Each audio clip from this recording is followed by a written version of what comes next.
ബഷീർ ദിന പ്രസംഗം. മാന്യ സദസ്സിന് വന്ദനം.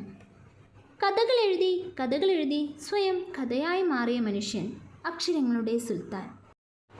തൂലികയിലൂടെ സ്നേഹമൊഴുക്കിയ അനുഭവങ്ങളുടെ വൻ കരകൾ കടന്നു വന്ന് വയലാലിലെ വീട്ടിലെ മാംഗോസ്റ്റിൻ മരച്ചുവട്ടിൽ ഇരുന്നു കൊണ്ട് ലോകത്തെ എഴുതിയ മനുഷ്യൻ.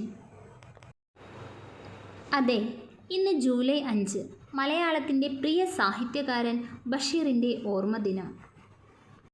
മലയാള സാഹിത്യത്തിൽ ഒരേ ഒരു സുൽത്താനേയുള്ളൂ.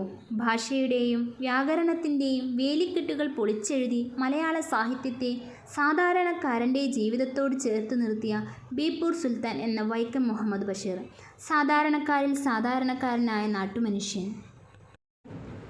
നാട്ടുമനുഷ്യൻ്റെ പച്ച ഭാഷയിലുള്ള ഹാസ്യാത്മകമായ രചനകൾ വായനക്കാരനെ ഒരുപോലെ ചിരിപ്പിക്കുകയും ചിന്തിപ്പിക്കുകയും കരയിപ്പിക്കുകയും ചെയ്തു. അതായിരുന്നു ആ തൂലികയുടെ ശക്തിയും. ഒരിക്കലും അലക്കിത്തേച്ച വടിവൊത്ത ഭാഷയിൽ അദ്ദേഹം എഴുതിയില്ല. അത് മലയാളത്തിലെ ഒരു സാഹിത്യകാരനും അവകാശപ്പെടാൻ സാധിക്കാത്ത വിധം ബഷീറിനെ ജനകീയനാക്കി. തൻ്റേതു മാത്രമായ വാക്കുകളും ശൈലികളും ആയിരുന്നു ബഷീറിൻ്റെ സവിശേഷത. അതുകൊണ്ട് തന്നെ അദ്ദേഹത്തിൻ്റെ രചനാരീതി ബഷീറിയൻ ശൈലി എന്ന് അറിയപ്പെട്ടു.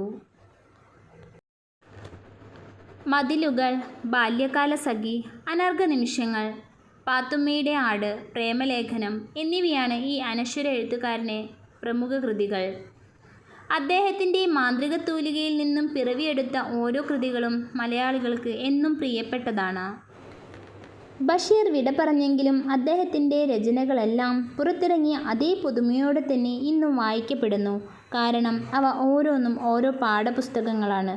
ജീവിതം എന്തെന്ന് കാട്ടിത്തരുന്ന മഹത്തായ പാഠപുസ്തകങ്ങൾ. തൂലികയിലൂടെ സ്നേഹമൊഴുക്കിയ സുൽത്താൻ്റെ ഓർമ്മകൾക്ക് മുൻപിൽ തൊഴുകൈ പ്രണാമം.